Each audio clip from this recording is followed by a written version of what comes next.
You've been handling disrespect all wrong. It's not about getting louder or being tougher. It's about one simple shift that changes how people treat you forever. No fighting, no long speeches. Just one calm sentence and everything changes.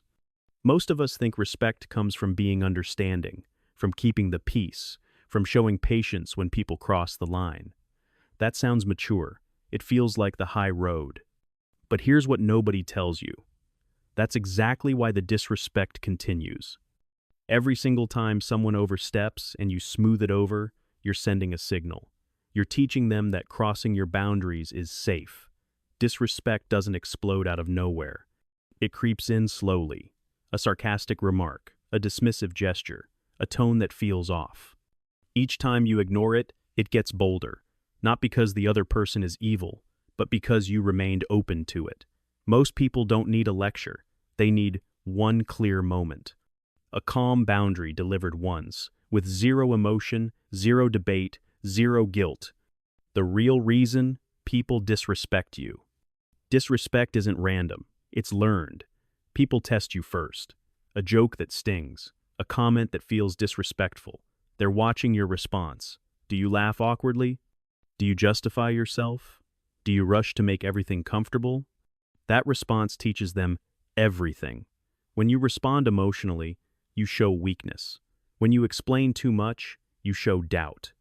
When you stay nice while being disrespected, you show them it's okay. People repeat what works for them.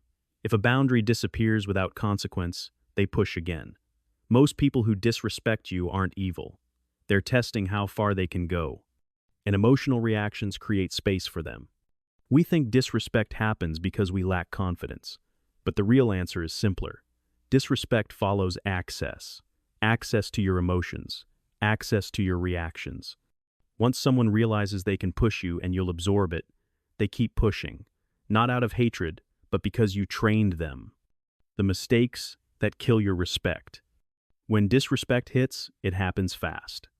Most people fall into three traps. They argue back, they laugh it off, or they freeze completely. Arguing feels powerful, but arguing gives away control. Now you're reacting. Now you're begging to be understood. Laughing it off feels easier, but humor masks pain. You'll tolerate it. Freezing feels safer, but this is fear, and fear shows. Your first response sets the tone. When you react immediately, you validate the moment. Fast reactions strip away your power. High-value behavior is always deliberate, measured, minimal, because pausing signals choice, and choice signals strength. The mistake isn't responding, it's responding too quickly. Why calm is your greatest weapon.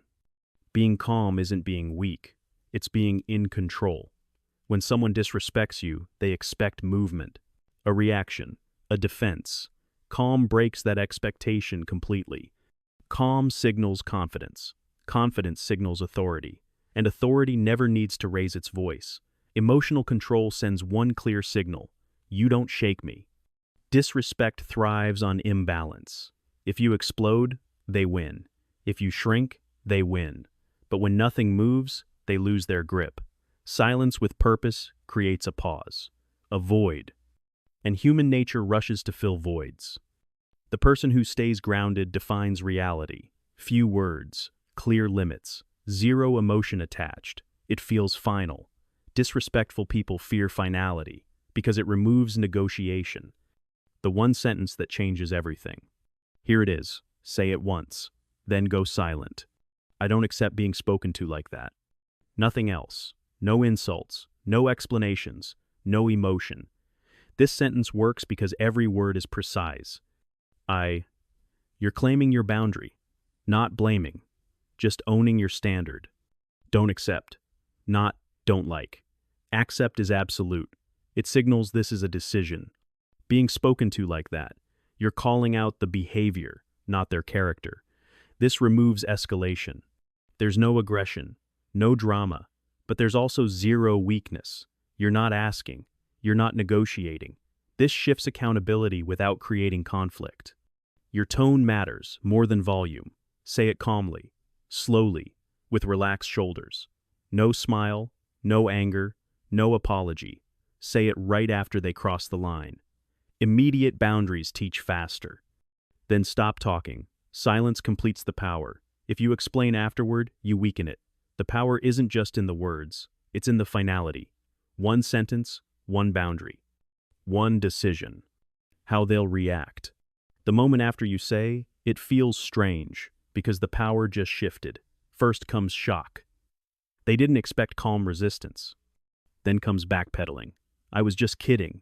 You're being too sensitive. Next comes fake laughter. A quick subject change. This is an escape attempt. Sometimes there's just silence. Thick. Uncomfortable. That silence means something landed. Sometimes there's a subtle adjustment. Their tone softens. Respect appears. Not because you scared them, but because you drew the line. Discomfort after a boundary doesn't mean you did something wrong. It means the old pattern just broke. Your nervous system might want to fix it. Resist that urge. That urge is people-pleasing. And people-pleasing is what trained the disrespect. The awkwardness afterward isn't rejection. It's recalibration. Let it happen. When not to use the sentence. Not every moment needs words. Sometimes speaking gives too much importance to something that should be ignored. Some people provoke you. They want a reaction. In those moments, setting a boundary feeds their game. Disengagement ends it. Boundaries are for patterns. Disengagement is for noise. If someone crosses a line once, state the boundary. If they do it again, distance becomes your answer. You don't need to prove your boundaries. You live them. True self-respect doesn't announce itself constantly. It's felt. The shift that changes everything. Respect was never about being liked. It was about being clear. You don't gain power by explaining yourself better. You gain it by deciding what you'll accept. When you stop reacting, you start choosing. Choosing your tone, choosing your timing, choosing your standards. Conversations slow down. People adjust naturally. Some people fade away. That's not loss. That's alignment. You don't need dominance. You don't need aggression. Calm consistency beats any emotional outburst. Say the line once, mean it fully, then live it daily. If this resonated with you, drop a comment below. And if you want more strategies for calm power and unshakable boundaries, subscribe now. This channel is about moving with purpose, standing with strength, and never justifying your worth again.